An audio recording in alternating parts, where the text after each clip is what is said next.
Mr. Denise, here. Mr. Miller, here. Dr. Renthal. Prior to starting the board meeting, I just want to note that there is a staff report change. Granville Rec District is not going to be able to provide an update today, and we also have one amendment or amendment. So just call your attention to that prior to starting. Yes. The reason why all of you are here, I'm sure. First tonight, Granville High School students who work diligently to prepare for the Ohio Music Education Association contest and earning top ratings for their performance in orchestra, band, and singing. Representing the band are the officers of each of those separate groups. So we have Amanda Paulson, Evan Hudgens. Accepting the commendations for the orchestra are Kyle Otterstedt, Noah Green, Claire Zano, Craig Fouts, Will Ford, Mason Holt, Jessica Jones, Thomas Patton, John Hubert, and Chris Carlson. And representing the choral students tonight and the choir officers are Lauren Rutherford, Madeline Schneid, Austin Finley, Will Emery, Gabriella Schneid. Please come up and get your commendations, and please bring your teachers who are here.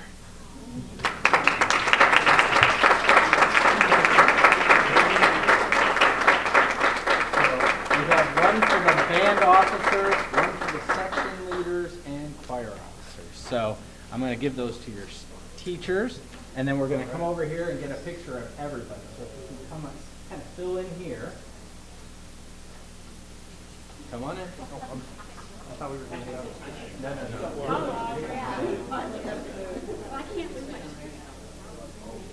So while everybody's getting organized, the staff has had quite a challenge because there was a certain individual in this room that kept calling school off while they were trying to prepare. So I have had more than one nasty looks over the past couple of months because they're trying to get ready for contest, and it has been a challenge. So I appreciate everybody doing their best to get our students prepared.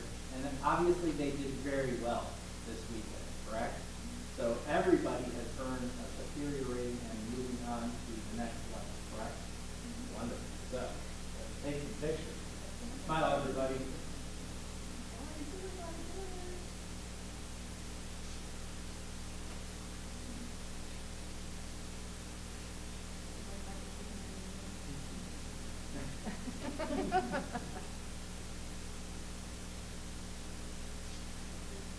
Congratulations and good luck.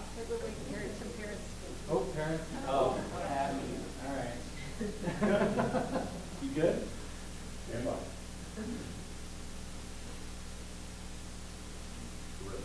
Awesome. All right, congratulations.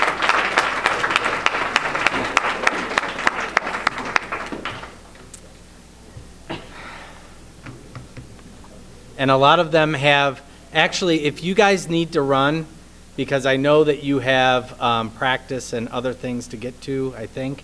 So if you need to go, you're not going to hurt our feelings if you run right now. So I'm giving you that window, and they're taking it.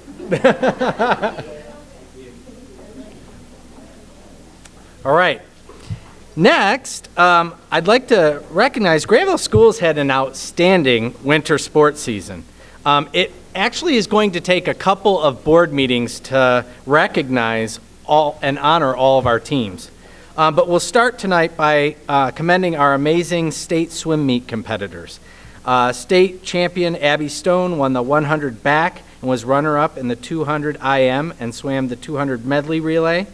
Senior Grant Stahl swam the 200 medley, the 200 free relay, the 200 IM and placed 11th, and the 100 fly and placed 13th. I believe that both of those people are actually on their way to junior nationals right now, so they can't be here tonight. So that's really big. Senior Timmy Spishinger swam the 200 medley, 200 free relay, 200 free, took 8th place, the 50 free and took 9th place. Senior Paige Grissay swam the 200 medley relay, the 200 free, and the 100 free. Freshman Sarah Martin swam the 200 medley relay, 200 free and took 11th place, and the 100 fly and took 14th place. Senior Maggie McGonigal swam the 200 medley relay. Junior Colin McDermott swam the 200 medley relay, or 200 medley and 200 free relays. And sophomore Rowan Moore swam the 200 medley and the 200 free relays. Timmy, Paige, Sarah, Grant, and Abby are not here tonight because they're competing at the Junior National Swim Meet in Florida. Congratulations to the team and coaches, Keith DeVore and Teresa Fightmaster. So I know Keith is here right there, and he jumped in midstream and did a fantastic job. So please come on up if you're here. I know I see Colin and a couple others, so.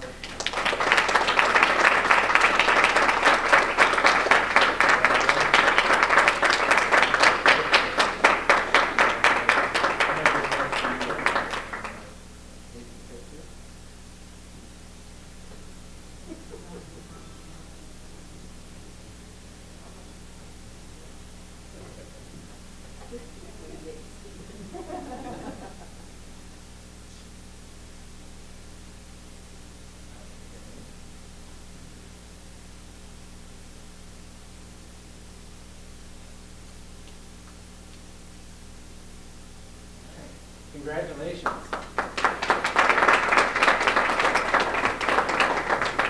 And Colin, this was your first year swimming, correct? First year and he goes to state. Not bad. Yeah. Yeah. Pretty good. Let's see what you do your senior year, right? After being an old pro at this. At the April board meeting, we will probably be recognizing our other state competitors in wrestling, indoor track, bowling, and archery. So I'm sure April will be a very full board meeting. Next, we are going to be recognizing 4 staff members for renewing their status as master teachers for the next 5 years. A master teacher demonstrates excellence inside and outside of the classroom through consistent leadership and focused collaboration to maximize student learning. A master teacher strives for distinguished teaching and continued professional growth. So tonight we congratulate Kristen Snyder, Emily Goings, Tracy Salinas, and Lisa Hartshorn. They are dedicated professionals and we are proud of their commitment to students. So please come on up.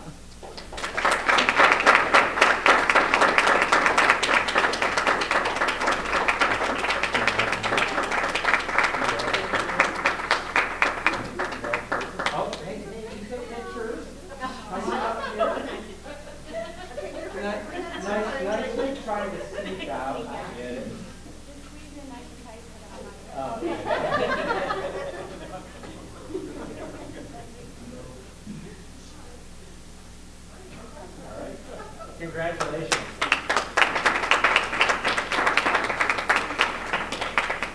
That is not an easy process. They have to go through a vetting process that is with the committee, so it's not just a rubber stamp. So it's a little bit of an extra bit of work to get that master teacher status. So next, I was going to commend our snow removal crew, but apparently they're not here. So I'd like to commend our snow removal crew in the hopes that their early mornings and long days of freezing work are over at last. It was kind of nice to see the sun shining. But thank you doesn't quite seem strong enough after this winter. We appreciate their efforts and want to recognize Lloyd Stansberry, Greg Griffith, Frank Fonner, and Brandon Metzger for their work. If you really think about how much snow needs to be moved in order to get people into school safely, it is truly a tremendous task because it seemed like all the snow hit right at the worst time this year, right around 6 o'clock. So trying to get everything cleared in time was quite a monumental task. So we commend them, so let's give them. They're probably watching at home on the internet, right? Yes.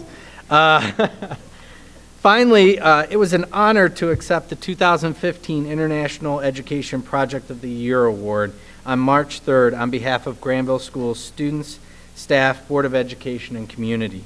The Columbus Council on World Affairs presented this award to Granville and Columbus North High School for pioneering the Global Scholars Diploma. Representing Granville schools at the event were 13 Granville High School students in their second year of the program, along with teachers Jeremy Hopping, Principal Matt Durst, and Assistant Principal, I just got demoted you, Assistant Superintendent Ryan Bernath. The Global Scholars Diploma adds real value to the Granville Schools experience and complements our tradition of academic excellence. We are very proud to be a part of the effort to make our big world seem a little bit more closely knit together through awareness and understanding of cultures beyond our own. Today, more than 80 students are participating in this program, and we anticipate further growth in the years ahead. I truly believe our students will be the leaders of tomorrow. So Jeremy had a lacrosse team scrimmage tonight. My daughter's playing in her first varsity. She made varsity, by the way. And so he could not be here. So Matt and Ryan are here for the presentation of the award trophy and the proclamation from Senator Sherrod Brown. So please come on up.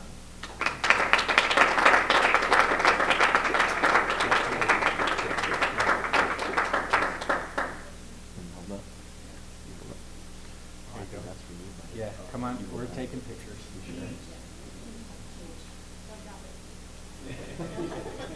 You were a basketball.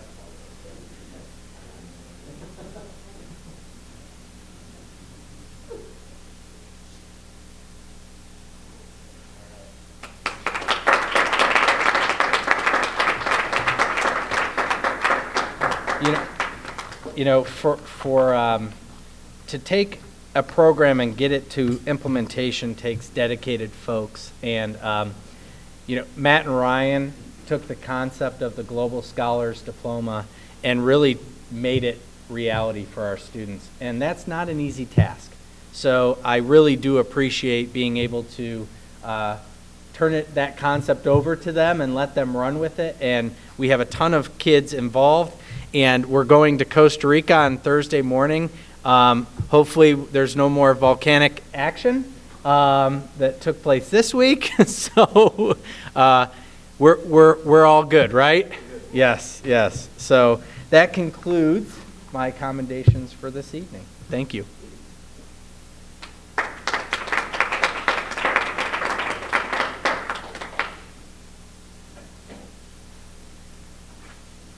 And this is the time if you would like to head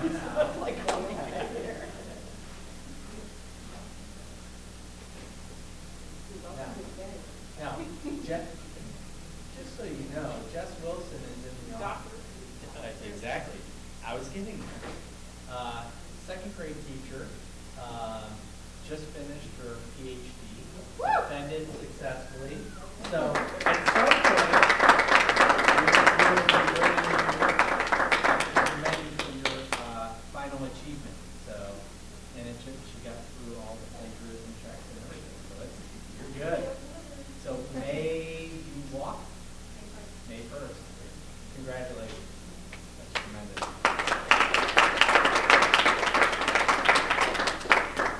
Okay. So with that, we have staff report. So we have Tanya Sherbert, who is going to walk us through the new hiring process. Tanya, do you need the lights down? Yes, please. Okay. So if you remember, one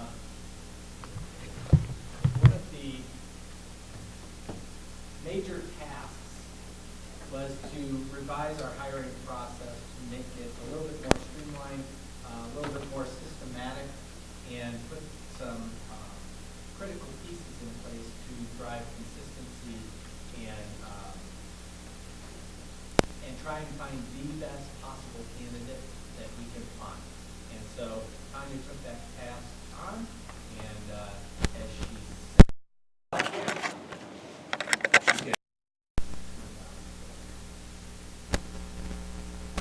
will walk you through her process in creating this new system.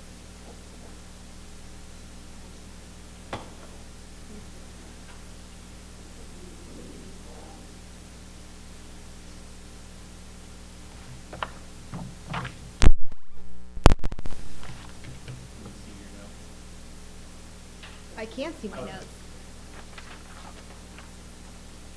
Okay, so Jeff actually stole my first slide. Oh, sorry. No, don't, It's okay, don't it's do it okay. again. Thank you for just reemphasizing the importance of our hiring process. And it became very clear to me during the interviewing process, my interviewing process, before I started on June 16th, that this was something that the district needed very badly.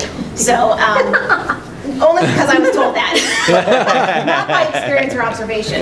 But that was critical as a component. It came through in my interview with everyone here at Granville. And then it also became very evident when I spoke with the principals, which was one of the first things that I did in looking at the hiring process. So in June and July, I met with each individual principal, and I sat down with them and I had a series of questions. And basically what I was trying to get at is what was the current status of the hiring process. And I found that there were pieces and parts, but we really needed something systemic. And so that is what we set out to do, was to put something together that was based on research and would provide some consistency across the district.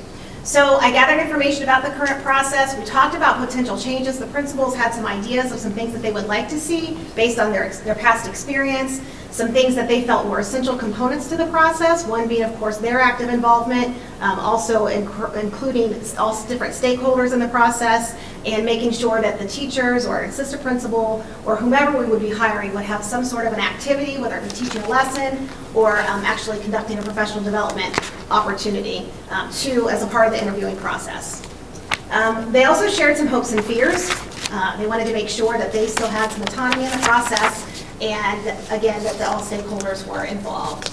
And we also were able to come up with a list of items that we felt that the new hires needed immediate attention to. So badges, keys, usernames, and passwords. We were able to create a nice, solid list from input from everyone. So the first thing that we did is we had hiring process meetings. And this team of problem solvers included myself, Jeff, Ryan. I had all of the principals involved, and then I also had Lisa Fitch, Kay Eccleberry, Janelle Fink, and I'm sorry, not Janelle Fink, Janelle King. I always call her Janelle Fink, and I don't know why. Janelle King and Carrie Butler as a part of the process, so that we could get every aspect of the process included in this. We divided the process into 4 stages, from declaring if there is a vacancy to scheduling an interview. Then we went from an interview to offering someone the position. Then we talked about the new hire paperwork and the approval process, and then also the orientation. So those are the components of the hiring process. What we did is we identified all the stakeholders that were involved in each one of those 4 stages. And then we developed a current state map. When I was sharing this with Ryan, he asked if it was a map of Ohio. So no, it was not. And I'll show you what that looks like in just a minute. Although he's in the process, I don't know why I said that. We also integrated Ventures screening and interview questions into the process. Ventures is a structured interviewing process, which we'll talk about in just a minute. We also integrated a teaching activity, as I mentioned earlier, and then we adjusted for changes and efficiencies as we went along the way. So what I want to do is show you what that looked like. We used SmartDraw software to show the process, to show the flow chart. Now, when we were actually doing this, we had Post-it notes all over the conference room upstairs, and everyone had certain colors that they were supposed to use and certain shapes for different representations of time, task, decisions. We went through the Lean Six Sigma process. A Kaizen event is what we did. So this piece is a bit overwhelming when you look at it all together, but that was the first stage of the process. And on the left side, although you cannot read it, we have all of the different stakeholders that are a part of that process listed. The Board of Education is at the top. You see you have 2 steps. And then at the very bottom is the employee, which is them identifying that they are resigning or retiring. So if you were to, let's look at this a little bit closer. You can't even read that, can you? You can read that. So we'll go through your steps in this section. So your 2 steps, just 2 big ones here, they're very important. Jeff will update you through the BIF on the resignation or the retirement. So that's something that you would read about when you get that from him on a weekly basis. And then at this section, this point, your task would be to approve the resignation or the retirement. And then you can see the arrows across the board just represent what the next task is in order. So let me go back to the PowerPoint presentation. So those were our graphs, and we had a lot of fun doing that process. I think that one of the key factors of that process, which was very enlightening to everyone, is just to see the big picture. Because as a principal, you're just, you know what you have to do to accomplish the task. You don't see what everybody at the central office needs to do. So it was very eye-opening, and I think everyone enjoyed the opportunity to collaborate and really to make a better, well, we're really creating our own Granville process because we had pieces and parts, and we put things together on how we wanted the process to look. So the Ventures for Excellence, like I shared with you, is a structured interview process, and there's years of research behind that this instrument, this tool, will provide the best educator or best assistant principal that it can. By asking these questions, we've been trained on what look fors to look at when they're answering the questions. And actually this year, Gail and I and Lisa Ormond and Travis and Scott Carpenter went to this 4-day training session. Jeff and Matt have already been trained. And Gwen, sorry, have already been trained. Ryan is selecting a date so that he can be trained.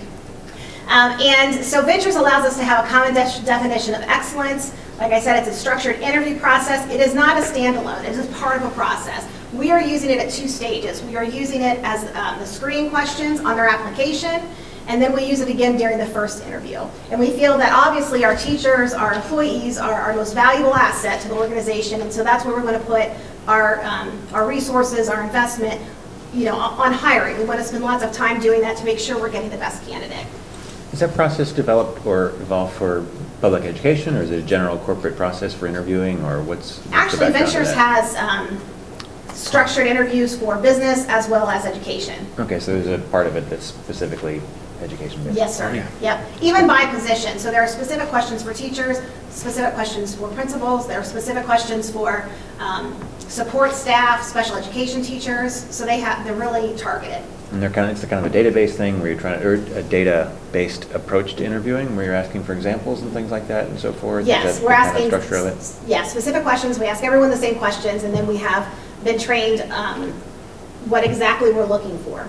Okay. So during the interview process, we read the question, and we can't really clarify any.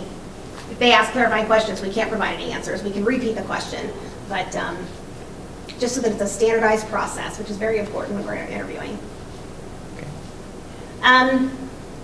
So after we went through the process where we did the flow chart, then like I said, we talked about Ventures as we were doing that because the training was in between. Then we had these work team meetings, and what the work team involved was myself and the support staff at the central office.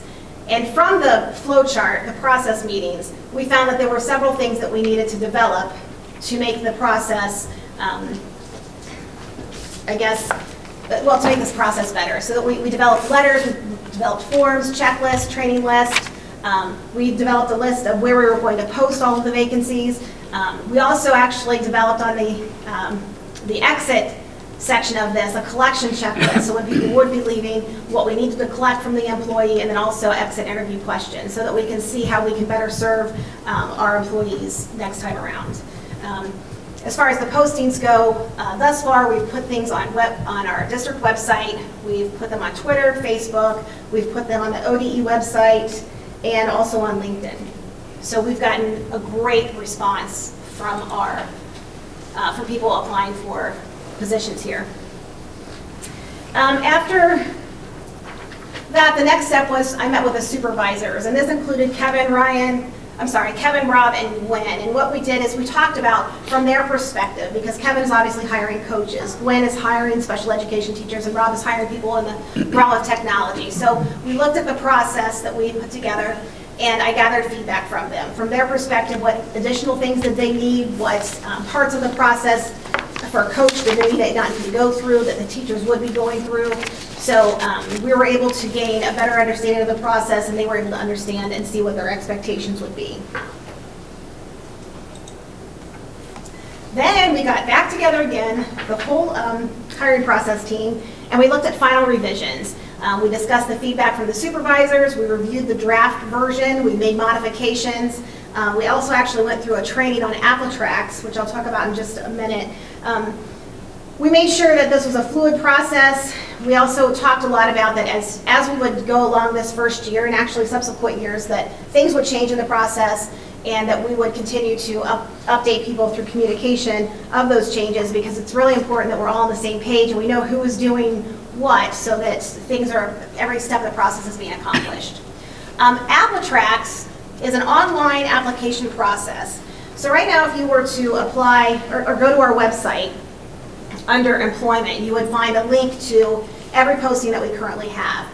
What that does, if you click on that, it takes you to a site for you to submit your application. It's called AppleTracks. So it's an online warehouse. It's where we will store all the applications. We can also share applications. For example, I create a folder for all of the instructional coach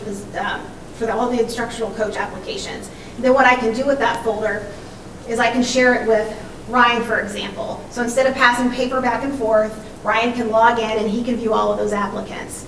We can also leave notes for each other about different aspects of the applicant. For example, I go through and I score the screening questions.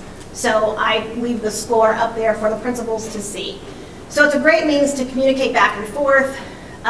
You can apply for a specific position online, or you can just apply to be a part of a poll saying that these are the positions that you're interested in. So let's say we have several people that have applied for high school teaching positions. So let's say we have a math position open. I can go in and put certain parameters in, and I can search, and I can pull up all of the people that might be interested in that math position.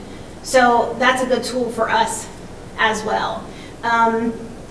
We can also, through this system, schedule interviews. So we can send out an email, we can have 10 different times listed, and they can just sign up for whichever slot that they would like. We did actually have one applicant say that none of those times worked for them, so we found a different time for them to work with that. The applicants and the applications can flow through the stages electronically. Like I said, it'll make our job so much easier than waiting for that paper to be carried over to the central office. It's just going to make things much more efficient. We can also push out any new hire paperwork and forms, so their W-9, their automatic deposit form, all of those items we can push out to them through the system, so it'll be very nice.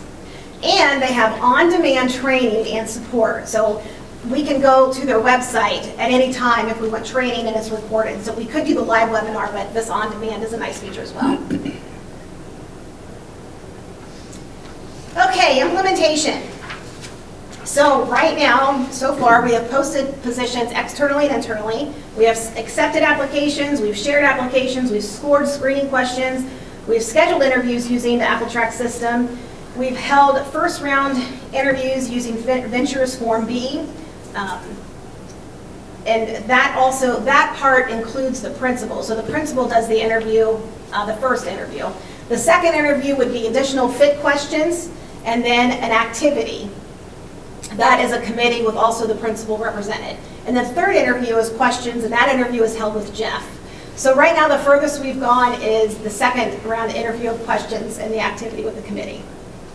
So Jeff will be receiving some candidates to interview. So that was quick, at least I felt like it. I always talk very, very quickly. Did you guys have any questions for me? I assume there's a process too after the interview for sort of uniform feedback and evaluation that you can then share with, if you have a candidate who may be a candidate for like a coach in different positions, you can share that uniform feedback as well through the AppleTracks? Through AppleTracks. Okay. feedback about their interview or? Right, so the interviewers' comments or notes about the interview session, recommendations, thoughts, and things like that. Those actually aren't available to the candidate. Certainly if they called and they wanted suggestions. Right, not for the Oh. candidate, but to share Yes. internally. Yes, Okay. yes. So yes, Jeff would have access to see anything about any candidate that has been written by any of the other administrators in the building. Okay, Yep, thank you. yes.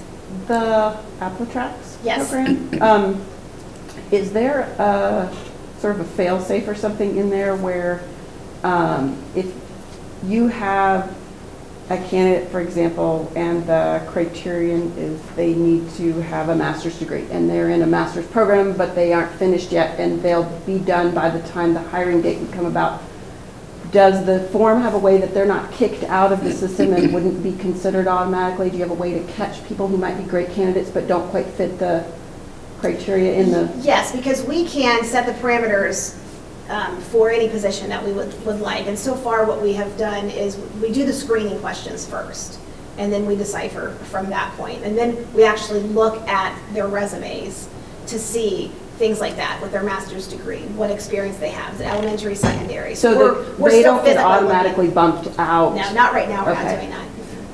No. I saw the postings that you put through email, and it's Uh-huh. nice that there's a link to right to the job. Does Yes. does that go right to It Appltracks? does, yep. Yeah. Thank you.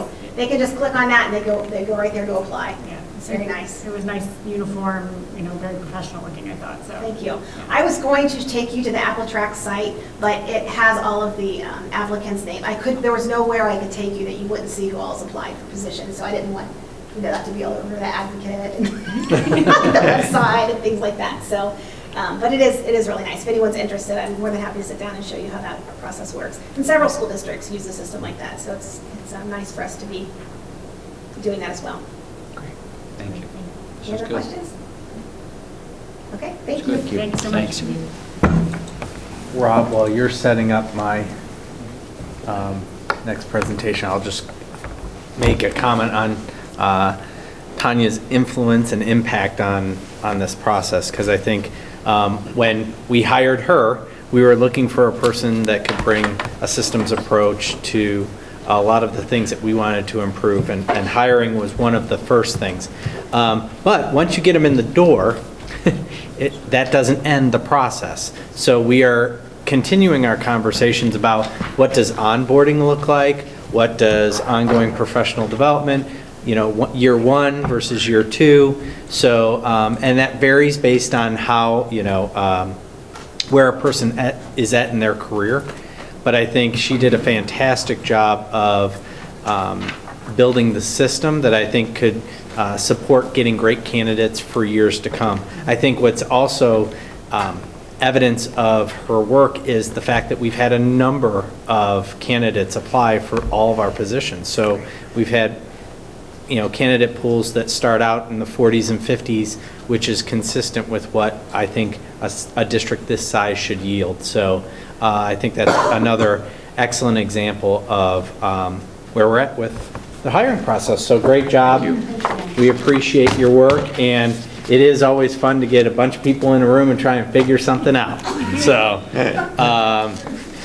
I am going to walk over here. John, you need the lights out, or you? No, I'm really not going to be talking much from the, well, maybe I can get it from here. We'll see. All right, this is our annual time frame for our board policy and handbook update. So I want to just briefly talk a little bit about some of the handbook changes and why we're putting some of those pieces in place, and then talk a little bit about some of the policies that will be coming to you for a second read in April. So again, handbooks are first and second reads. This is a first reading. We'll have conversation. If there's any questions, I'll take them back to the administrative team. We can adjust, and then we'll bring them back for a second final reading in total. So I think when you look at the handbook changes, the first thing that I think you will see that is a major change, it was really brought about by a parent group that recommended to Gwen Spence and I that maybe the articulation and the process of how to access student services was a little bit missing from the handbook that parents received. So we did an analysis that was accurate, and so Gwen put together probably 4 or 5 pages worth of information about how to access student services. And I think it's important for us to be clear in how to access the services that we do provide, because Granville Schools provides a lot of services to kids who need those services. OT, PT, speech, adaptive PE, you name it, we provide it, because if kids need that, it's our obligation to provide it. So we really worked on making that a little bit clearer for parents. The other thing that we needed to adjust was some language in our current handbook that relates to the utilization of My Big Campus. So that is the tool that the learning management tool that we're utilizing for delivery of content or homework assignments and events at the district level. So several of our handbooks had references to Moodle instead of My Big Campus, so we just adjusted those. Another big addition is really at the high school level, which is College Credit Plus. That language is really driven by legislation and the change to the College Credit Plus program. Honestly, the business rules that ODE keeps putting out make it change all the time. So we're going to try and get the latest version of the College Credit Plus language in place. We were statutorily required to host an information night, which we did. I know Dr. Corman attended that. And so we met that statutory requirement. We also have a statutory requirement to make sure that we have articulation agreements with every institution of higher education within a 30-mile radius. Really, the two that we have to make sure that we're connected to are OSU Newark and COTC. So everything else is right around 30 miles away. We do not have to create articulation agreements with Denison or Kenyon. If we choose to, we can, but we've been working with them and getting our students up the hill or taking Denison class or Kenyon classes for a while now. So we'll continue that. The other thing that has changed is a little tweak to our grading policy to a percentage base versus a 13-step process. I would probably defer to Mr. Bernath, who just left the high school, to really articulate that well, but I think it's a little bit, the way that we were doing it conflicts with, or the way that Progress Book does it conflicts with how our teachers were calculating their grades. So we're trying to keep that consistent. And I think, if anything, it gives kids a little bit more leeway in recovering from maybe a potentially bad grading period. So we've updated that. And then the rest, go ahead. Can the grading policy be also integrated into My Big Campus instead of having the two separate systems? Or is there an opportunity for that? No, It seemed like Progress Book is not willing to potentially expand their horizons. But Progress Book does interact with Dazzle, which is our student management system, very well. And My Big Campus doesn't. Correct. Not at this time. Okay. And then the rest of the changes are more of what I would call annual updates that are related to personnel, dates, calendar events, those types of tweaks. So that is really, from a handbook perspective, where we're heading. I have one question on the College Credit Plus thing. I noticed some comments in there that seemed like they're changing from the previous way we talked about, working with other universities. PSEO to College Credit Plus, which is very focused on the public universities that we participate in with that. But I didn't know if the other universities, like the ways that we work with Denison and Kenyon and elsewhere, right, are still included, or if there's some language around the way that we're going to continue to have those opportunities. College Credit Plus is designed for state institutions, not private institutions. But we have a history of working with Kenyon and Denison to provide opportunities, we can still do that. Okay. If they want to align with the College Credit Plus system, we can do that. Or if they want to operate outside of that, we can do that. We can operate outside as well. So did the previous language address more PSEO options with other than the public universities, or is there some different part of the handbooks that addresses that? Like, it looked to me like there was lots of post-secondary options that were kind of in the previous language, but now with the focus on College Credit Plus and public universities, I thought we might have lost some of the definition of how we work with other universities or other kinds of extracurricular, extra academic things. I don't No? think that we've lost Okay, we're fine. anything. If anything, I think that the opportunities probably will expand. Great. Um, Okay. Because I think the students have the possibility of really accessing anything within their course requirements for the university once they're admitted. Okay, great. Fantastic. Just also got it, I just, having gone to the meeting, there was, obviously because the counselors were there was a lot more information about why you might not, why you may or may not want to think about doing this option, because, you know, there are different reasons to do it. But that didn't seem to be in the language. Is that something you just want to say, see your counselor for more Yeah. information? Okay. I think it's you know, I mean, 'cause it's- we have individual pathway conversations with each incoming ninth grader, and I think that's really where we flush out kind of the notion of College Credit Plus and what options are available for individual parents. And I think that's where, I know for me, that's where it was most relevant, because we were talking about my child. Because it's too individualized to really. Yeah. Okay. Great. Okay.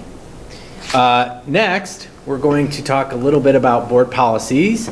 I would tell you that the majority, if not all, of these changes are based on legislation that has recently been passed or passed previously. I tried to reference a few of the House bills that drove some of the changes. But again, part of this whole college and career ready, there's a policy IJA, which is around career advising, which is advising students about their multiple pathways through 7th through 12th grade. That was a byproduct of House Bill 487. And again, it aligns with the governor's and ODE's notion that we want all students college and career ready. College and career ready. It is a required policy, so we really don't have any choice, but it is a brand new policy.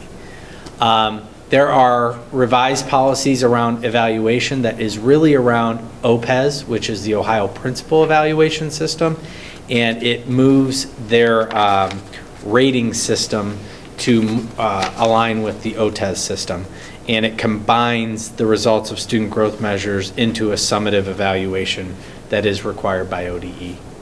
So really, anything that you see related to evaluation of staff relates to OPES. The IGAE is health education, really is around the use of opiates and teaching students the dangers of opiate use and abuse. So that language was inserted into that policy, and that really came from House Bill 367. We have some remedial instruction. There's 3 of them, and all of that really relates to just a language change. There was a date, September 30th. Now it just says annually in all of those policies. Nothing really out of the ordinary there. Then we also have school admissions. This is really around, bless you, around what House Bill 367 defines as a protected child, which is a foster child. So, and it eliminates the previous legislation that created the 105 rule. So after 105 hours of absence, we were supposed to just unenroll the children. And we still had requirements under the child fine provision that we still had to follow federally. So they passed that, and then they backed it out. And so that was related to absent and missing children and foster children. Okay? And then community use of the school premises, that really just defines our limited liability when we open up our facilities to public use. So it really just makes sure that it's clear that we have liability in those situations. Administering medications to students is also a required policy, and it talks about who is permitted to administer medicines. And then positive behavioral intervention support is from House Bill 187, and that really is just a reference change, and it extends those requirements to community and STEM schools. So nothing really earth-shattering except for the notion of career advising, and we're getting our arms around how to integrate all of that information. I think if there's one thing that we've been really trying to communicate down at the State House is it was a tsunami of legislation last year, and we're still trying to recover and make sure our policies align with what they're trying to do, but they're still creating business rules that govern how we do that work. So it's kind of a challenge to get policies in place when they're still making tweaks to them. So really, those are the first readings of the policies. You have the actual language of the policies. If you have any questions, I'd be happy to entertain them. No. Okay. Thank you. And I can turn that off. And we were supposed to have the Granville Recreation District update, but they were not able to make it tonight. They apologize, and they would like to come back at a later board meeting. We do have a new board appointee, Brian Goss, who is now in the place that Craig Kester held. So we look forward to their update. So, wait. Legislative update. Legislative update? Oh, I skipped the legislative update. All right. I went right over it. Well, they're not doing anything. Just kidding. All right. I've talked a little bit about this to you in the past. We have three, I would say, substantial pieces of legislation. Senate Bill 3, which really takes Superintendent Dick Ross's recommendations of limiting testing to 2% and 1%, and also eliminating some of the required assessments for the K-3 level, and then exempting high-performing school districts. The language in Senate Bill 3 is different than the language that is in Senate Bill 7 or House Bill 7 related to high-performing districts. In Senate Bill 3's version, we do not qualify. There are only 21 schools in the entire state that would qualify.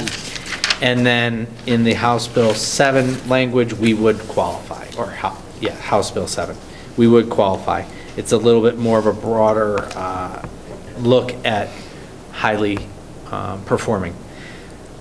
What is that, what do we get exempt from?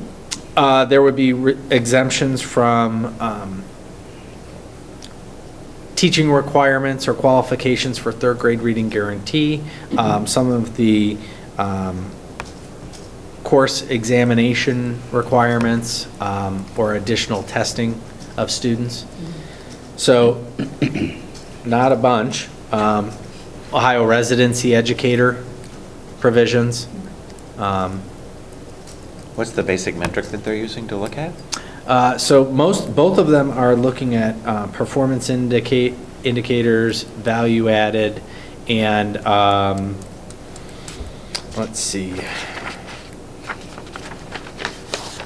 I have to get them clear in my own head.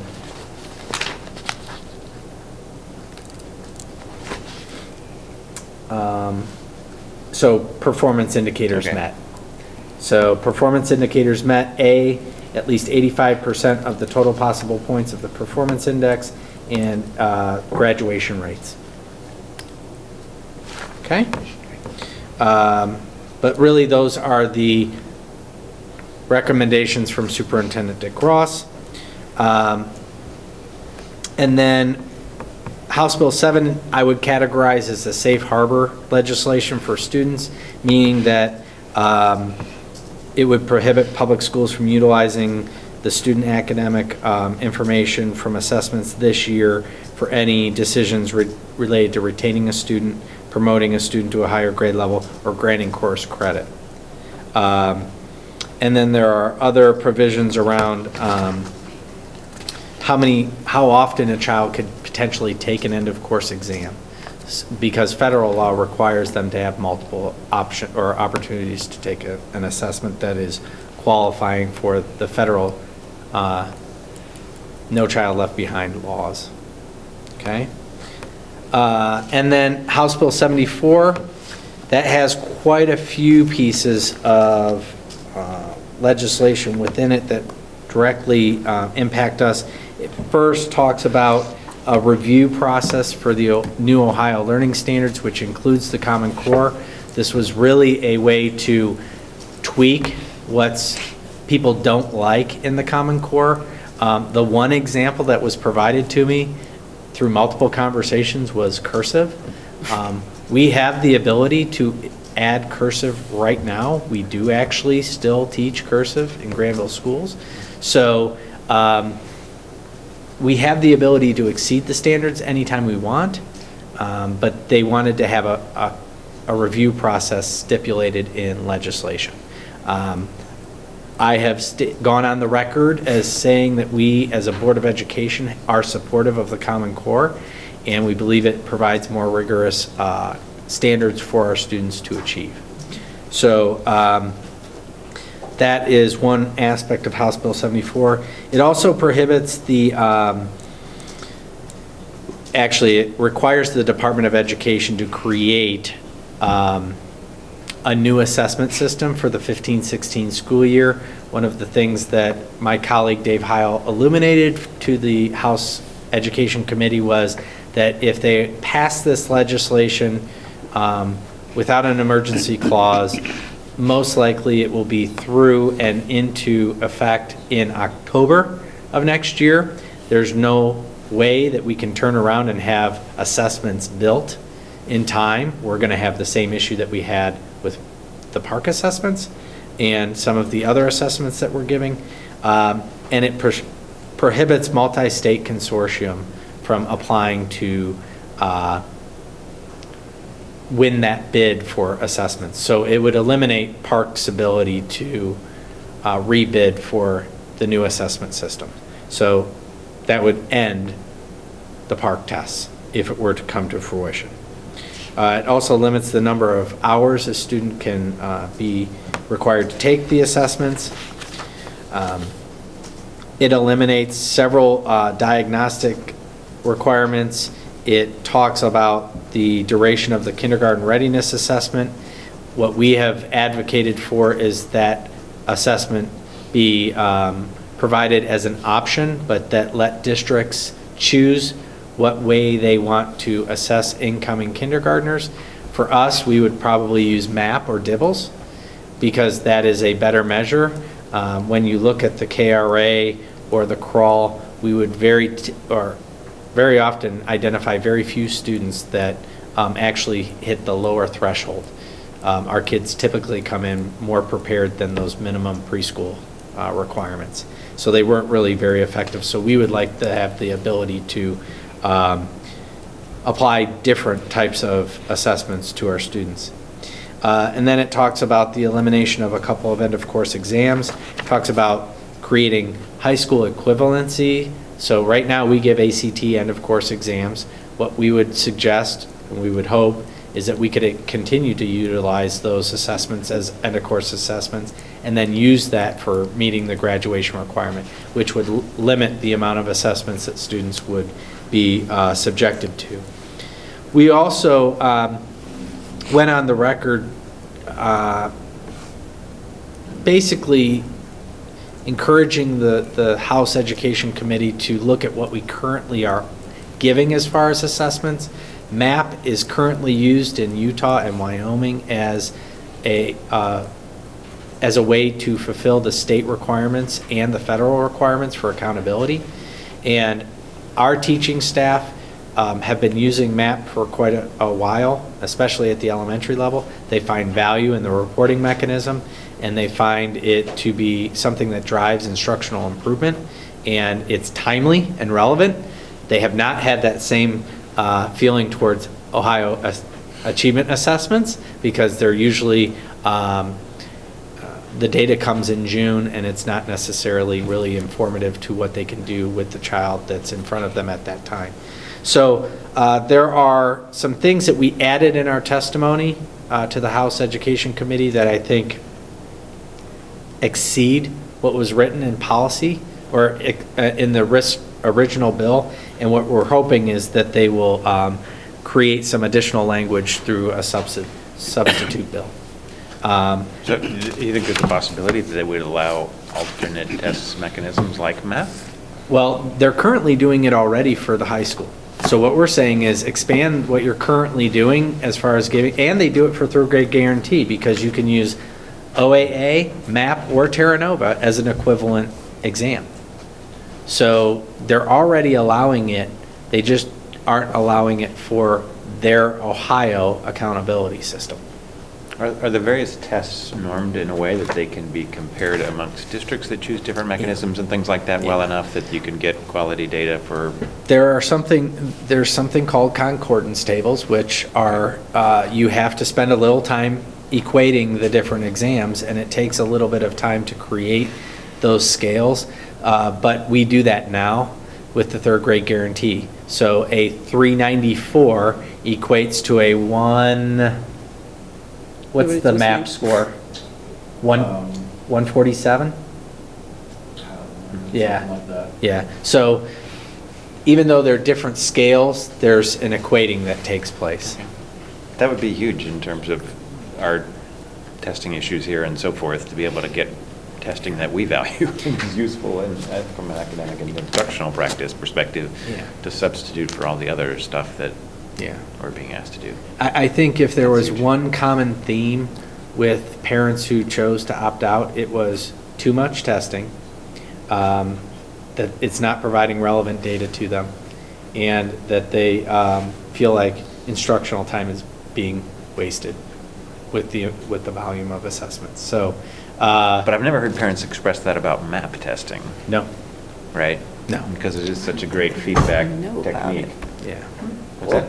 I was just going to say, I think to some degree at this point, it's wrapped into the curriculum and the schedule, It's so just a people don't natural really part know of it's it. taking place, Right. because it's a formative assessment tool. Right. So, It's much more of a diagnostic assessment and a formative assessment that can drive instructional you know, changes. there's no red flag for it like the other testing that alerts Right. parents that it's taking place, except just the general information. And there's really, feedback, when you and we've look kind at- of developed a dialogue around it, and people kind of understand that here in the district and Yeah. know what the numbers mean and how the progress, and the kids seem to engage with it and so forth. And And I think what we need to keep in the back of our minds when we're talking about the volume of assessment is assessment's not a bad thing. You have to certify mastery of content at some level. So it's part of the instructional process, and I know the staff makes fun of me about how many times I put the learning foundations up, but it is the integration of curriculum, assessment, and instruction that get at the heart of student learning. And you cannot, have I said that a few times?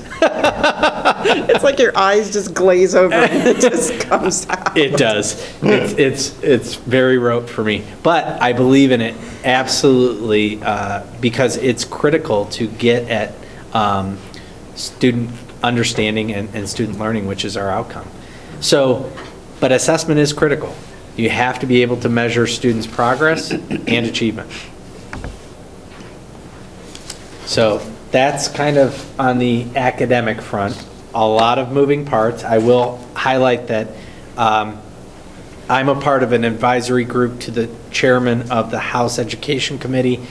My colleague Paul Imhoff from Upper Arlington, who I testified with, is part of the Senate Education Committee. So Peggy Lehner, who is the chairperson of that committee, is driving that advisory. So hopefully at some point they come together and actually create some legislation that provides a little bit of relief. So now, would you like to talk a little bit about the budget? Yeah, I just talk, there really isn't a whole lot that's discernible that's new since I talked last month. More or less to talk a little bit about the kind of where they are in the process. They're behind schedule from their normal schedule because Too many snow the days. language was received so late. And so, like Ways and Means Committee wrapped up hearings last week. The Education Finance Subcommittee is wrapping up hearings this week. I think the end of this week, any member amendments are due into the Speaker's or to the House Finance Chairman's office. I believe they're on break the next 2 weeks, where they'll actually be working to craft a substitute bill. And then the week following Easter, the House will accept the substitute budget. I think there'll be a pretty significant rollback of the governor's plan in what they readopt or what they adopt in the week following Easter. And I believe later that week and the following week, they will do public testimony to the full House Finance Committee on the substitute version of the budget bill. As far as I am not planning on testifying this week in the final week. I know Thursday they've got like 25 witnesses lined up to testify, which actually sounds kind of painful. If I am going to testify, I would do it before the full House committee during the week or two after Easter, and a lot of that may depend on what's in the substitute bill. We have been pointing out flaws, both technical and philosophical flaws that are in the governor's introduced budget, and we have talked with Chairman Cupp, who's the chair of the Finance Subcommittee, and we have talked a little bit with Chairman Smith, who's the chair of the full committee. I have talked with Fred Church a couple times, who's the deputy budget director, who actually came up with, did a lot of the work for this stuff. They realize that there are flaws that have to do with a little bit of change in the slope of the line for the state share index from what's in law now to what they're proposing, that is having some very weird outcomes being driven solely by the slope of the line, where like 40% of the Appalachian districts got wealthier, even though they're dirt poor, and it's all because of the change in the slope of the line. And there are some other instances of districts that are kind of in the middle that are ending up in weird places, again, because of the relationships that are in the formulas that opposed to what's in there currently. So, we've talked with them about that. I think everyone recognizes there are problems. We have repeatedly pointed out what the proposed formula does to wealthy districts, including us. And honestly, I've seen worse than what's happening to us. I've seen districts that we've worked with that go from a 35 or 40% state share down to a 5% state share by 2019. We only go from 34 to 16 and a half by 19, and probably 11 or 12 by 2020 under the proposed plan. But it seems to be a pretty similar pattern everywhere, where you've got a district that's wealthy property tax-wise, but really wealthy income-wise, like we are. It seems to cause the same phenomenon. And what I've argued to Fred and to others is that I think it's kind of draconian. Taking away 2/3 to 3/4 of state aid over 4 or 5 years And I'm starting to do some work looking at where these indexes have been over time and how out of line the index in 2019 is compared to where they've been when you look at the period from 1999 to 2004. And saying, you know, it's kind of hard to argue 2019 is correct and what it should be given where it's been. And it's not just for us, but it's for other of the wealthy districts as well. So again, I think my thoughts, you know, my recommendation is that if I testify, it'd be wait until after the sub-bill. Obviously, at this point, there's not much time to do anything else since they're wrapping up hearings Wednesday and Thursday this week. Mike, are there, you may not have looked at this, so are there other states that are sort of farther down this declension of state aid and how that's turned out? The problem is states are just all over the place how they fund schools. A lot of it depends on the structure of school districts. There are a lot of states that have countywide school districts that are only Right. dealing with Like maybe even Maryland. 50 or 60 school districts, not 600. Then you have places like Texas that have upwards of 1,000 school districts. And down all the way to Hawaii that has one. Right. It's, you know, it's a statewide district in Hawaii. And so there, and because of the operations of property tax systems, yeah, there's so many different models out there of how to fund schools. Yeah, it's hard to find comparable. But the general trend, though, is to shift the burden generally across a number of states, The right? general trend has been to shift burden down the, yeah, down the pipe to the next lowest level. And that has been that's been going on for a while, especially as states went through the budget difficulties they went through back 3, 4, 5 years ago. You know, a lot of stuff to keep, you know, the states could balance their budget by Shifting. shifting the burden down to the schools and other local governments, and so that has happened in a lot of places. But I haven't systematically looked at that issue probably now in 11 or 12 years since we systematically looked at comparing districts around the country, or funding structures around the country.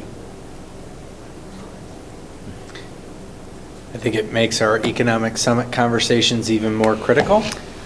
It does. And actually, Dr. Weinberg spoke at Rotary today and talked about one of the greatest threats to Granville is the defunding of schools by the state of Ohio. And I think that was an important point. It also references what we've been trying to communicate to our community, that our community's viability and future is contingent upon having a quality school system. And hopefully that the funding of that school district or the school district is balanced in some manner with state effort.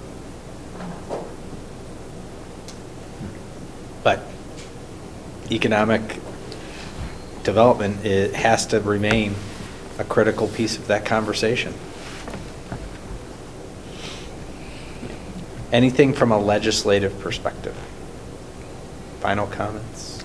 Thanks for testifying. Yeah, Thank so you. I didn't even really reference my testimony. Yeah. It was more related to the utilization of value added. I was one of the first school districts to participate in the SOAR project many, many moons ago.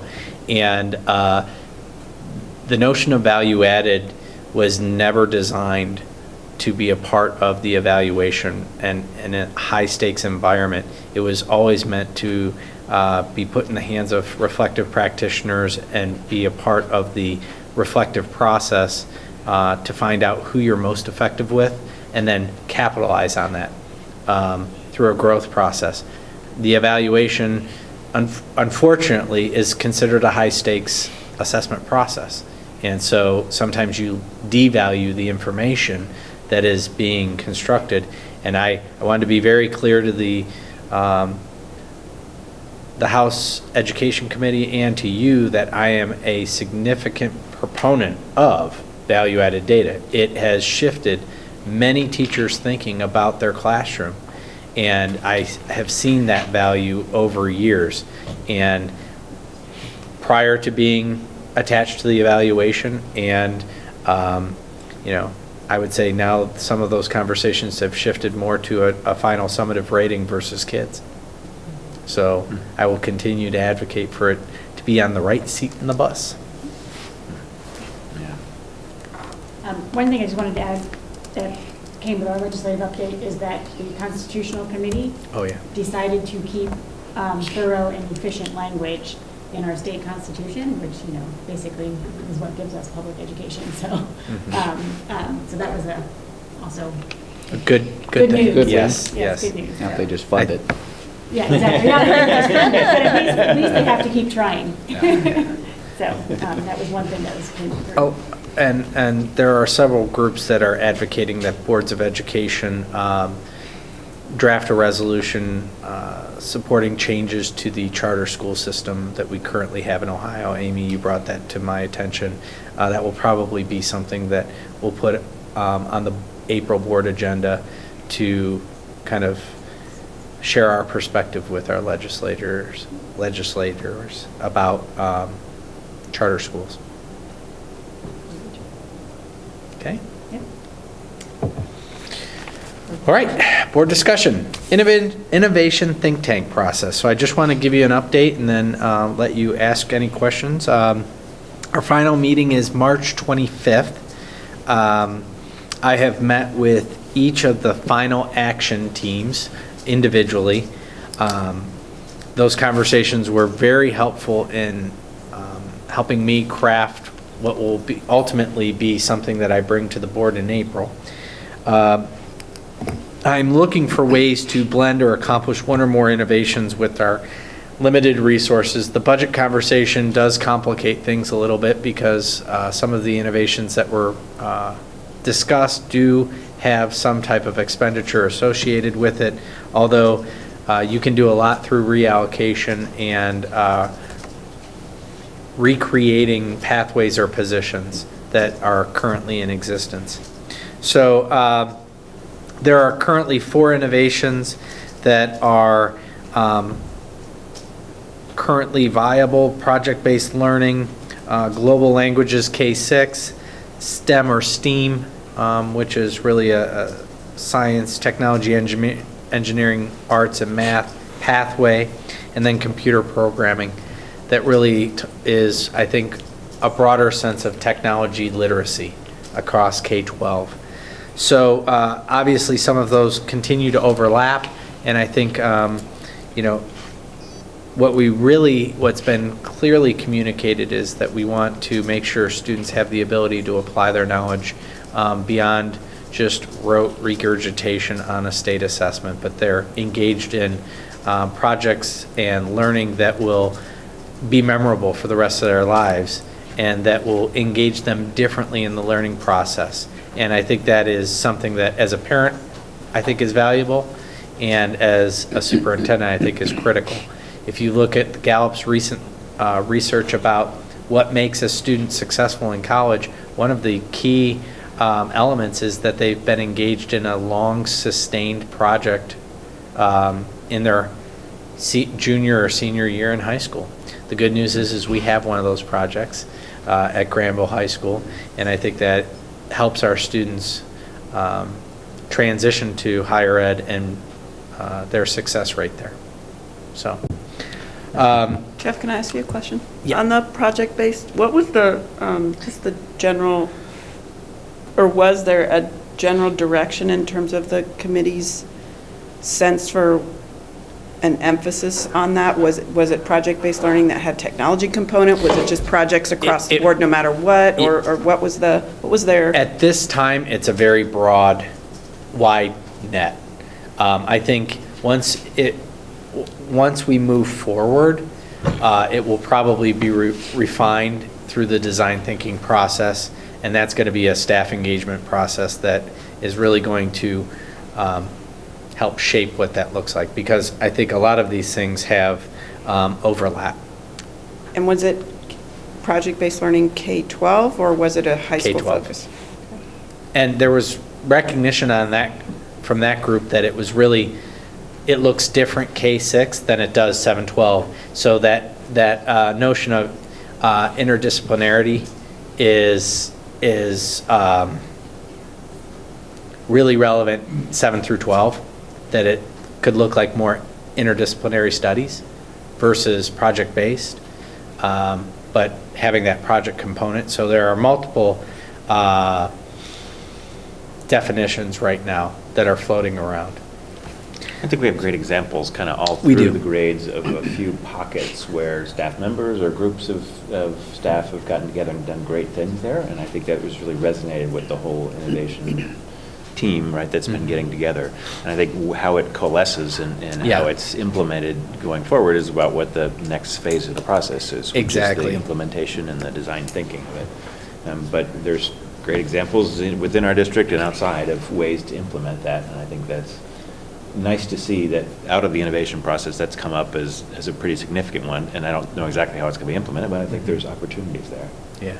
Some of the smaller groups that have been really repositioned to potentially a different avenue.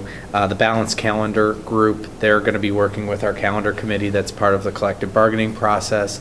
The movement group, or the classroom design group, is going to be working on a GEF grant to create a pilot. So we've tried to reorient some of these groups to other ways to accomplish their work.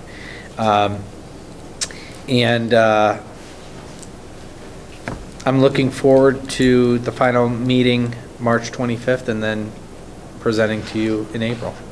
Again, this was more of a prioritization than a clearly defined pathway. A lot of work that's gone into it thus far, though, and a lot of community members and Yeah. staff folks and others have really Yeah. put in a lot of hard work.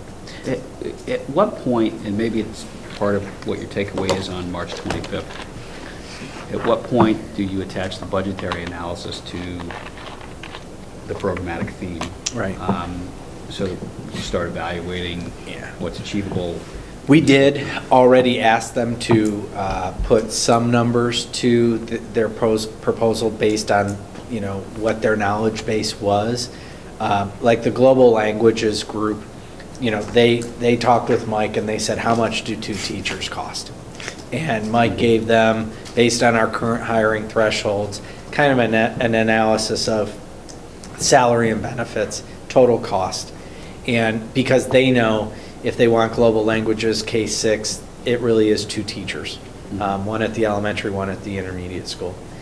So again, some of those concepts might not be something that we can do immediately, but given the right budgetary forecast and/or repurposing, we could potentially accomplish them. But it's at least we have a list of things that we know people want to do. Sure.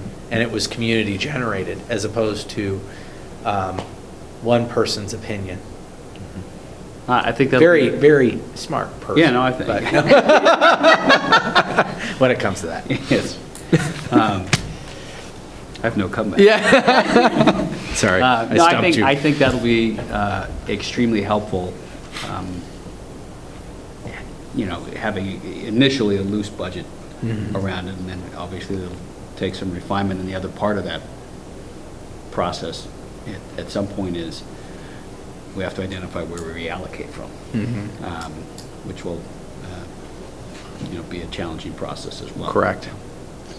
Yeah, I think the teams kind of have had a variable approach in terms of how much they've thought about the economics. And in many ways, we encourage them not to be initially constrained by that, to try and just really flesh out what would be the best possible thing, right? But, I think everybody has in the back of their mind the reality of our situation, and I think that will certainly inform our decisions and so forth.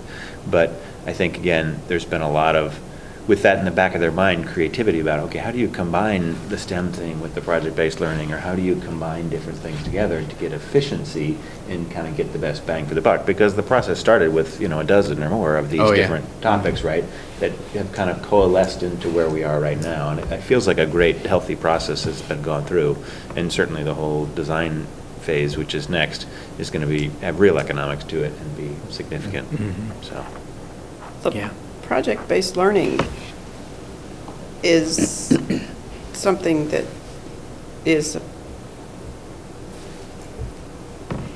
depending on what the design is, could be very easily done with PD as opposed to FTE. Oh, absolutely. And the STEAM thing as well, Mhm. because you probably have people that are already interested in that to some degree on the staff, and that would be a way to get started without having to invest. Yeah.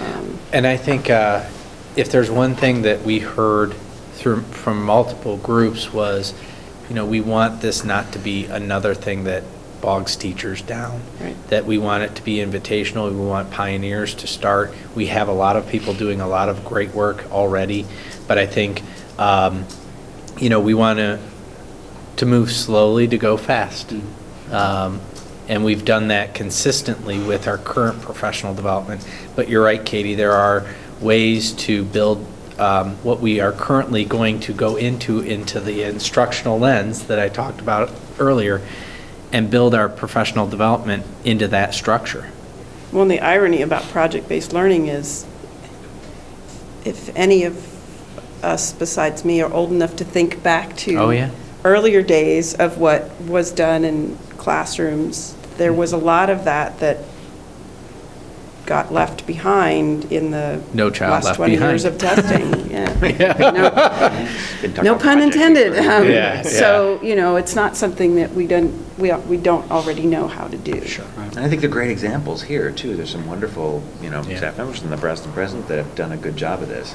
But I think it's really critical this next phase, we kind of come out with a clear, unified vision, right, and a clear goal that we can all get around, right, that is truly community generated out of this process, but is easy to articulate and easy to understand so that, anybody in the community or in the staff or in the administration kind of knows exactly what we're headed after. So it's been healthy to see the process evolve like that, and I'm looking forward to the.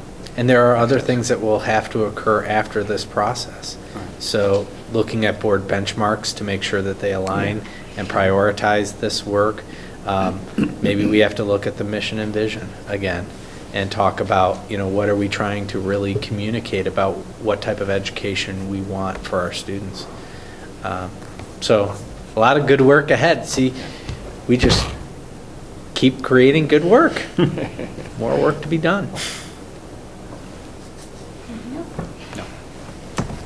At this point in the meeting, it's time for public comment. If anybody would like to address the board, please come to the podium. You can state your name and address, and you can speak for 3 to 5 minutes. Anybody? Nope? Okay. Board reports. I actually don't have a CTEC board report tonight. You know what? That's my fault because Janelle took it off and I added it back in. No, I So- thought I was going to, but I didn't Oh, get a chance okay. to, I didn't get a chance to talk with Joyce about some Okay. things. So I'll update that in April. Okay, thank you. Do you have And not, something? GF met last week, and it's a great group that's moving forward with the spring grant cycle. One thing that they are getting re-energized on, hopefully, is an alumni association, and is trying to tap into some other districts to see how they do that. It's a huge opportunity that I hope we can keep them energized on and engage the rest of the booster groups as well. So. Right. 10.01, we have the final approval of our fundraising policy that has gone through a couple of changes. So, So moved. Okay. Motion, second? Anybody? Second. I think this is, just from a comment perspective, the first in a couple of steps over the next several years to really understand how many times we're asking parents and community members and businesses to raise revenue for the school district. And we're starting to be a little bit more intentional with that process. That'd be a good first step. Yeah, I think it is a good first step, and I also, and Katie had suggested this, I think, early on when we first started talking about this. You know, it's, I think, useful to return some of the focus to service as opposed to fundraising. We got the sign right there. I'm hopefully getting it up on the wall soon. And that's, you know, not to minimize at all the impact of raising funds for, you know, all sorts of worthwhile activities, but there's great opportunity for students to provide service. I think this is an important first step, and glad we're doing it. Great, thank you. Take the roll, please. Mr. Janice? Aye. Mr. Miller? Aye. Dr. Rentel? Aye. Ms. Deeds? Aye. Dr. Corman? Aye. Thank you. 10.02, we have an unpaid leave of absence for 2 employees. So moved. Second. Mr. Miller? Aye. Mr. Janice? Aye. Ms. Deeds? Aye. Dr. Rentel? Aye. Dr. Corman? Aye. 10.03, we have 1 maternity leave to approve for a So staff moved. member. So moved. Second, with best wishes? Yes. Yeah. Any questions? Take the roll. Mr. Miller? Aye. Mr. Janice? Aye. Dr. Rentel? Aye. Ms. Deeds? Aye. Dr. Corman? Aye. I have a feeling she's giving birth to a basketball. Just looking at her the other day. So, 10.04, leave of absence. We have 2, and the second one is through Granville Christian Academy. It's an auxiliary services personnel. So moved. Second. Any questions? Who seconded? Katie. Okay. No? Take the roll, please. Mr. Miller? Aye. Dr. Rentel? Aye. Mr. Janice? Aye. Ms. Deeds? Aye. Dr. Corman? Aye. Okay, the next item, 10.05, is the Licking County Educational Service Center contracts for next year. They are all related to student services, preschool and/or other services like the multiple handicap classrooms that we offer So moved. or utilize. So moved. Second.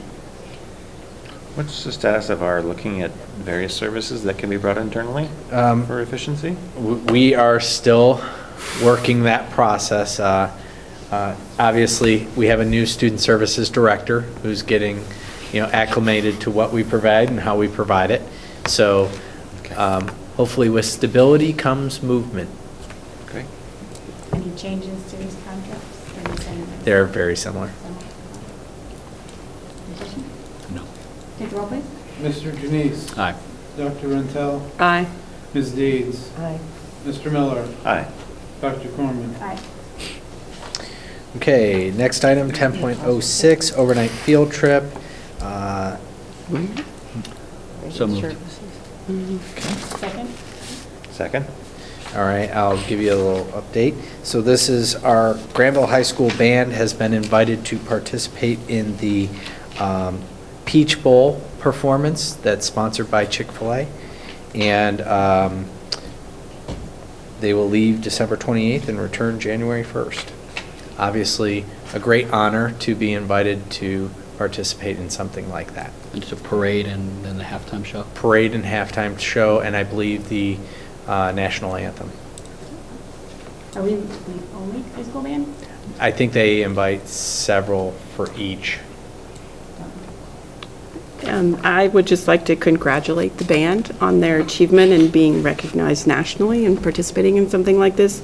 I would just like to point out also that while we are very pleased that our student musicians have been invited, I also would like to just mention that we are, or I,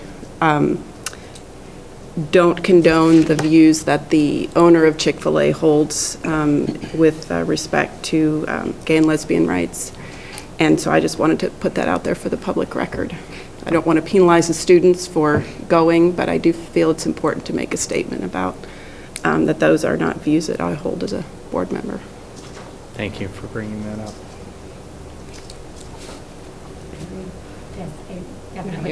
Yeah, for sure. So thank you for, I didn't realize that I was just excited to see the band go, and so I'm glad you recognized that the sponsor. The context. Yes, the sponsor. context in which they were going. So again, congratulations to the band, but I agree with Katie that I don't condone the owner's views on gay and lesbian issues. So, any other Agreed. questions? Would it be appropriate to amend the motion to incorporate that statement? You certainly may. Since I guess- Brought it up. I would accept that as a friendly amendment. Yeah. If Okay. someone would second it. Okay. I second I'll that. second it, yeah. Okay. As amended. All right. That makes me feel better to be able to vote for it, so thank you. Yes. Aye. Mr. Miller? Aye. Dr. Rentel? Aye. Ms. Deeds? Aye. Dr. Corman? All right. Thank you. Thank you, guys. Thank you. Item 10.07 is the extension of the contract with Shelley Fisher. And I'll explain it once we get a motion. So moved. Second. Do you want to explain it? I can explain it. Basically, yeah, there was a little bit of mix-up on the end of her contract, and she had to have she was having one final meeting with, Catherine Frank. Yes. Kathy. Yeah. And it occurred after, she thought the contract went till March 31st, not March 1st. So it's basically for about 2 hours for the meeting that they had, and that will be the end, would be the end of it.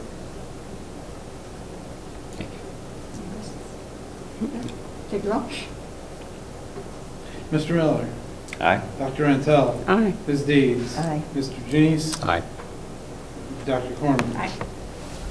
Okay, the next item is our consent agenda, 11.01 A through C 9. So moved. Second. And so I would call your attention to our donations. We had several large donations, $2,000 from 2 groups to support either the math department or our high school FTC grants. And then EF Tours is the provider for the high school Costa Rican trip, and that actually is a donation to feed our children during their layover. So, Which we're for, right? yes, which we're all for. I want to call your attention to the resignation of Sue Borchers Zena, who is resigning as the head coach for girls basketball. So with appreciation of her several years of service to our students and athletes. And I'll call your attention to Kim Parizo, who used to be our Director of Student Services, is going to be added to our list of home instructors. And we have our extended time contracts for the 15-16 school year. We will start to get into our contracts for next school year, especially at the April agenda. So we try and spread that out. So the extended time are a few days in June or August that are above and beyond their current contractual agreements. Except for Tim Stantz. Yes, and I was just going to talk about, you Sorry. could go ahead, no, go ahead. And Tim Stanton, his pay is done in 2 pieces. He's on the regular salary, but we do an extended time contract for him because he has to work a lot of weird hours. And so the evening hours and weekend hours that he has to be in the theater and other things, that is covered under a separate contract. Just to make, keep basically to keep the pay in line with where it needs to be based on where he has been and we have been with him.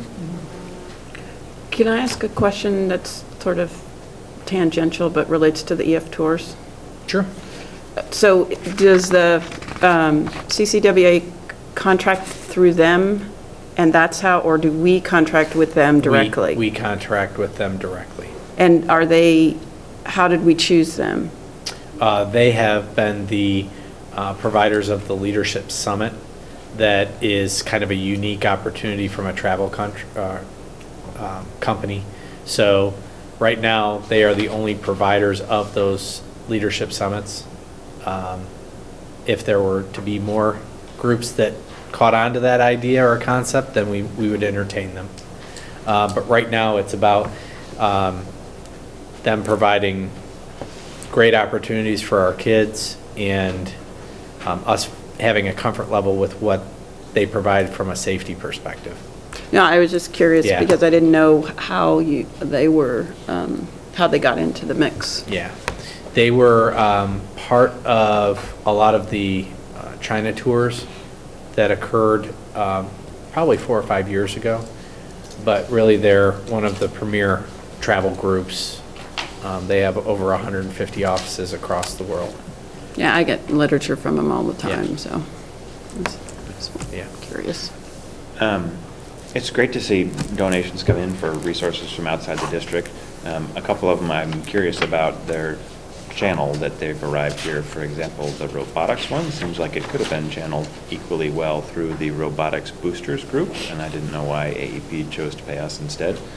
Similarly, the middle school math department support is much appreciated, but it seems like it could also have been targeted through one of our booster organizations or something like that, unless it was specifically intended for some purpose.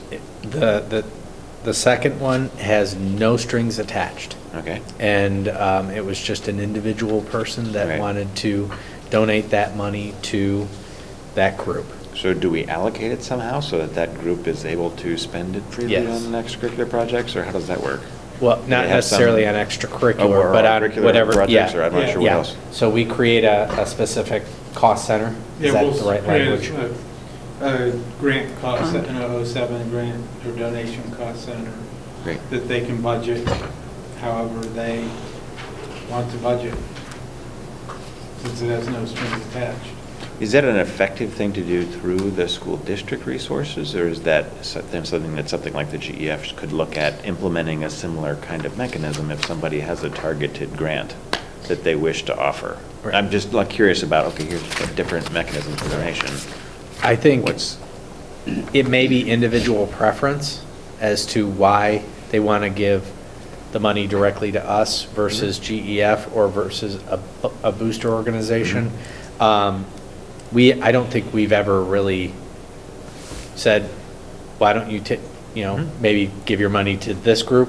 We typically just Right. say, thank you for your donation, because it usually Yeah. comes in through the schools. Right. And I don't think we have I don't know if our booster organizations have a mechanism to even do that. Right. But if that's something that kind of could be offered, that should be offered, if there's a missing and essential thing there, that we could get more people that want to support some program or teacher or school Right. or whatever, it might be possible to do it through an alternate mechanism, and it would be easier, or I'm not sure how else to. Mhm. I'm work that. open Yeah. to thoughts around that. Okay. And likewise, the AAP thing, I don't know why that didn't go through the boosters. Okay. I don't know. I think that's pretty good. I mean, CTEC gets lots of donations Yeah. directly to the schools also, so it doesn't go through a particular student group or Yeah. booster organization. So I think that's just been Yeah. traditionally how people have made donations. It was just a booster organization created specifically for those guys, so I'm not sure why they Right. didn't choose to donate there, but that's fine. Okay, great, fantastic to get those resources in. Any other questions? No. Take the roll, please. Mr. Genese. Aye. Dr. Rentel. Aye. Ms. Deeds. Aye. Mr. Miller. Aye. Dr. Corman. Aye. This takes us to the financial piece of the agenda, and Mike has 2 items on the current agenda and then the Supplemental. supplemental. So, The first is the February financial reports. So moved. Second. There's a copy of that in your folder. There was really nothing that's happened that was out of line in February. The main thing is we're still a little behind in the property tax. That's primarily because the treasurer sent the bills out about 10 days or 2 weeks later this year than normal, and so the collections are lagging a little bit. We actually did get a collection. Our last advance came last week, The settlement's supposed to come by the end of this month, and then we'll know basically how we did, although I think, things are looking okay right now, but we'll have a better sense at the end of this month than how the first half payment came in this year, and then be able to, more carefully analyze that to see how we look for the rest of the year. So that'll really be more part of the April report than the March, part of the March report in April, as we have complete data. That's causing a lot of the distortions in the revenue categories with the year-to-date is because we are behind a little. We're about $800,000 or $900,000 behind last year because of the timing of everything.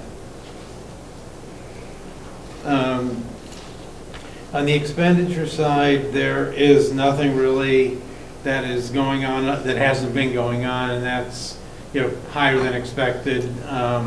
Benefits, primarily healthcare costs, because of open enrollment back in October, where we had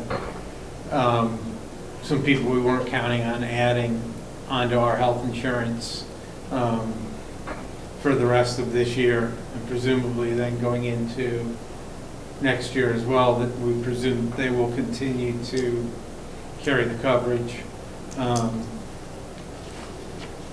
And health insurance, we met with the insurance committee last week, got an update from Gallagher on our utilization. The update was not real good still. It's going to be hard to avoid a large increase, I think, at this point next year. The budget has 18% built into it because we knew we were going to have trouble. I'm hoping we can still stay within the 18.5%. We're probably bleeding slightly over now, 18, but Gallagher is working with Medical Mutual. A lot of the driver of the cost is basically one high claim, and it's been a very high claim. And so we're trying to see how much of that we can get written off going forward, because a lot of those expenses will have passed and hopefully are done with now. That's the main thing. We'll just see what we can do with that. Everything else, the other spending, is pretty much on target for the year. The insurance is making up all of the shortfall. Where we've overspent what we said. Right now we're 0.6% ahead on spending from what we projected, which is about $98,000, and 108 of that 98 is from the health care benefits. So everything else, is pretty much right on target of where we're expecting to be. And really, that's really about it. Our cash situation is still good. We're still projecting to be above our minimum threshold that we set every month from now through June of 2016. We're not expecting to fall under. We come close again in January, but we're still, we're estimating to come close in January, but it's still slightly above the threshold. The overall cash position, because we are getting our property taxes in now, we have just about $8.5 million in cash, and that's all funds, that's not just operating funds, that are either invested through the Park Bank program, or there's about $1.25 million we have in CDs that it's a little longer term and get a little bit more return on. That will start going down now next month because we'll be done with our property tax revenue, and plus we'll have our second bond payments in June.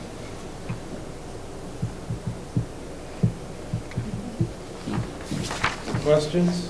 And maybe probably should ask this during the policy talk, but there was the article in the Dispatch about ability to pay. And, they were doing all of these analyses based on current balances. But of course we know that, because you just talked about it, how they ebb and flow. And I just that's, didn't know if there was any more discussion around that. there really hasn't been much discussion around that. We're prepared to address it if it comes back up. Yeah, and the problem is they look at one point, they look at balance on June 30th.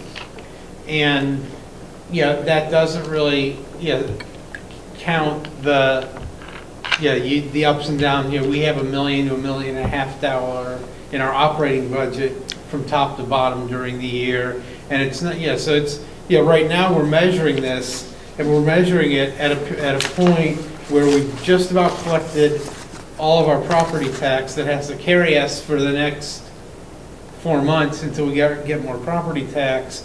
And we haven't made, $700,000 or $800,000 worth of bond payments that have to be made June 1st. And so it's just where we are in the cycle. And we're really not as severe as other districts. If you remember the article, they pointed out as Johnstown being having the most cash, but they've been passed a levy and have been hoarding cash for 2 years for a building project. And that's why there's so much cash there, is because they haven't started the building project that they have all the money for yet. And that's why they have such a huge cash balance. And so, and again, it's part of the levy cycle as well. Right, so depending on when you just Right, have. where you the fall in that Where you are in cycle. the levy. Obviously, we're at a point not long after we passed a new levy and where we've just collected the money. So we have both of those adding into our large balances right now. I think, if anything, that article illuminated the ignorance of the policymakers related to the funding formulas. Plain and simple. But they really And- didn't take any other. Yeah. I guess they got the message. Put the drought. Yeah. Thanks. But I haven't due really heard diligence. any discussion Or her. They on realized. this since that article was Yeah. out. I mean, it couldn't be that hard to ask, why do you have all that cash? Yeah, we go with it. Any other questions? Mr. Janisse? Aye. Dr. Rentel? Aye. Mr. Miller? Aye. Ms. Deeds? Aye. Dr. Corman? Aye. Thank you. What? 12.02, which is the bond refinancing resolution. You can get a motion in a second, and then I'll explain what we're doing here. So moved. Second.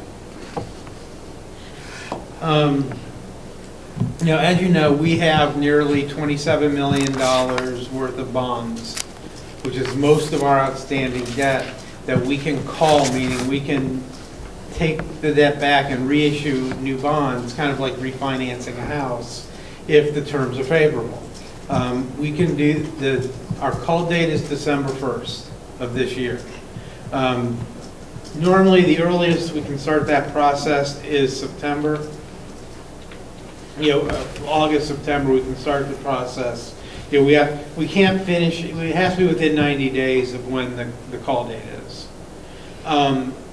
But what there's been going on recently, since we're in the year of the refunding, is a kind of it's not an advance refunding, it's a delayed closing, where essentially we could start the refunding now, but we wouldn't actually close the deal until after September 1st. And there is an interest cost that comes with that because the investors want to be compensated for essentially the interest risk over the period between now and then. What this is giving me and by the way, that interest risk it's about 1/4 of a percentage point. So it's a narrow risk, and the 1/4 percentage point is, we're better off refunding now if we think interest rates are going to go up by more than 1/4% by September, October. If we think they're not going to go up or go down, then we're better off not waiting. And so what this will give me the authority to do is basically to keep an eye on 10-year rates and keep in contact with who are doing the refunding through, to give me the ability to say, okay, I think now's the time. If worse comes to worse, if the rates don't change or they go down, then this gives me authority to do it in August, September like we were planning to. But it also, if it looks like rates are starting to get upward pressure, we can say, okay, let's do this now and save us from losing money that we might otherwise lose if the rates did go up significantly. It also allows us to start a lot of the paperwork that we need, so to basically to lower the turnaround time between when we say, let's go, and when we can get the bond sold. And so what this is giving me the authority to do is to act at any time between now and August, September. Basically when when we as a group feel, okay, this is probably the time to go. And it just, we don't have to then wait for the next board meeting for me to get approval from you to go. It just, I have the blanket approval, when the time comes. And we're watching 10-year interest rates. They're still right around where they were when our estimates were done for us. They were a little under 2.1% today. Russ has been, I've talked to him, he's been monitoring for this because he does that. Not very well, but. So, I'm sure he'll be monitoring them also, and we'll stay in contact and look at when it seems right to do. Yeah, Mike's right. I mean, essentially, we can buy a forward rate lock Yeah. for a set sum of money now, and there's a cost that we know for that. And so if we think rates are going to go up a quarter point or more, it's cheaper to buy the forward rate lock than it is to lose what we'd lose if rates go up. If rates don't go up and we buy that forward rate lock, we've just lost the fee. So there's, it's a little bit of an arbitrage there. Yeah. And if I was any good at predicting rates, I would have been on a Caribbean beach when we called all those snow days. This time last year, many of the prognosticators were projecting rates to go up considerably, and they didn't. They went the opposite way. You read the media now, the Fed, the folks who say they know what the Fed is saying, say the Fed is saying rates are going up, but nobody knows. So my personal view, and it's a slightly informed view, but certainly not expert, is I feel good about having Mike watch this on a regular basis, and if we start to see movement in the rates, we should act and try and lock and save some money. And if we don't see rates move, if he doesn't see rates move, then we will at least remain neutral, and we may even benefit if rates go down by the end of the year. So and basically the difference, if we lock now for a forward, or acted now for a forward lock, basically it would cost us about $700,000 in savings over the next 15 years on a base of 3.1 million. So if we acted now, we'd save about 2.4 million over the next 15, 16 years. If we wait and the rates don't go up, we save $3.1 million over that same period. So it's substantial savings either way, but it's a difference in 1/4 point in interest rates, which is what makes the decision a little more difficult. Last time we were looking at this, it was, when we were looking in the fall, it was to actually do a taxable refunding because we're not eligible to do a tax exempt refunding. And there it was about 3/4 of a percentage point difference between where the break-even point was. And I felt at that point that a 3/4% increase was unlikely over the year based on where things were. At 1/4%, it's a little bit harder decision to make. But I think, again, as with the three of us discussed it, we think, and apparently a lot of districts are doing the same thing, is they're passing the authority, but holding off on flipping the switch and doing it until they see where rates are going. So the risk is if rates move quickly and considerably, which hasn't happened in a while. Yeah. You're keeping an eye on it. So. Yep. Keep an eye on it. Yep. Any other questions? Take the roll, please. Mr. Denise. Aye. Dr. Antel? Aye. Mr. Miller? Aye. Ms. Deeds? Aye. Dr. Corman? Aye.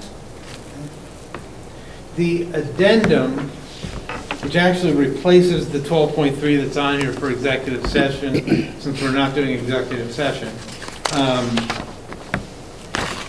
And this is an issue because of us switching carriers for our FSA, the flexible spending account. You know, basically, those of us put into an FSA, I do, and as I'm spending money, I'm drawing it out. And usually in the first half of the year, I'm drawing it out faster than it's going in from my paycheck because it gets withheld over 24 pays. And the way the new company is doing it is they're pulling it out when they get a claim. The old company only pulled it out if we had the money to cover it, and they were essentially floating us the money. And so what's been happening over the last month or so is we keep running into a cash problem in the FSA fund because the claims are coming in faster than the withholdings out of the fund are, or out of our paychecks are keeping up with it. So what I'm asking here is for authority to temporarily transfer money from the operating fund into the FSA fund until the withholding out of the paychecks catches it up, and then we'll transfer it back to the operating fund. By the end of the year, it should all be neutral because the deductions can't be greater, or for the most part can't be greater than the amount put in. The only time that can happen is if we have an employee leave in the middle of the year who's already used up more than half their benefits, but we've always been on the hook for that anyway. You know, that's always a risk of this. So basically, that's all this is for, is so we don't have to try and keep juggling money back and forth during the month. So we can carry the transfer over beyond a month, and it'll be a lot easier to manage the cash that way. Did you get a motion? Oh, no. So moved. So Second. moved. Yeah. Okay, sorry about that. So is, our FSAs similar to HSAs, and that the No, balance they're carries very forward? different. They're not. It They're very closes at different. the end of the year. A flexible spending Yeah. account is essentially money that the employee can put in on a pre-tax basis, Right. and then use that money to pay medical expenses during the year. But it's use it or lose it kind of thing, or something like that, or? You're allowed to, actually, it used to be use it or lose it. The law just changed last year that you are allowed to carry $500, up to $500 forward if there's $500 left. But generally, most people who use it, including me, yeah, mine's going to be gone pretty soon. Yeah. Right. Because I've had a lot of copays. Mhm. But most people who use it, use it up by the end of the year. When you usually judge what your costs are and you put in to try to, Yeah, basically, the maximum that an employee can put in is $2,500. So that goes in pre-tax, so it's a benefit to the employee to essentially pay for that medical care and have it not, on a pre-tax basis, so it's not subject to the tax. So we have about 40 employees who are using it this year. Can you also do an HSA, or do you have a different kind of healthcare plan? to do that? HSA that would be something that would be an alternate healthcare plan Okay. that we would have to be part of Question. negotiation with Yep. the union. Okay. Any other questions? No. Take the roll, please.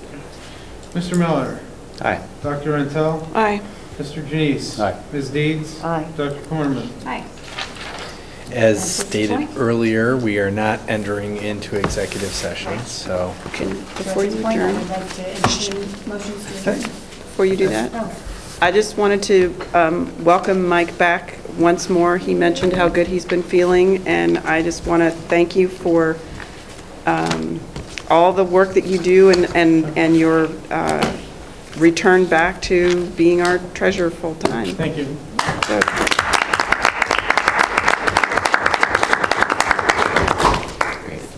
they did tweak his sarcasm. A motion to adjourn. yeah, motion to adjourn? Yeah. so moved. Second? I can't do it, sorry. Second? There we go. right, Katie second. and Tom? Thomas? Yeah. Dr. Rentel, Aye. Mr. Miller. Aye. Mr. Janice. Aye. Ms. Deeds. Aye. So who holds bonds right now? Meeting adjourned.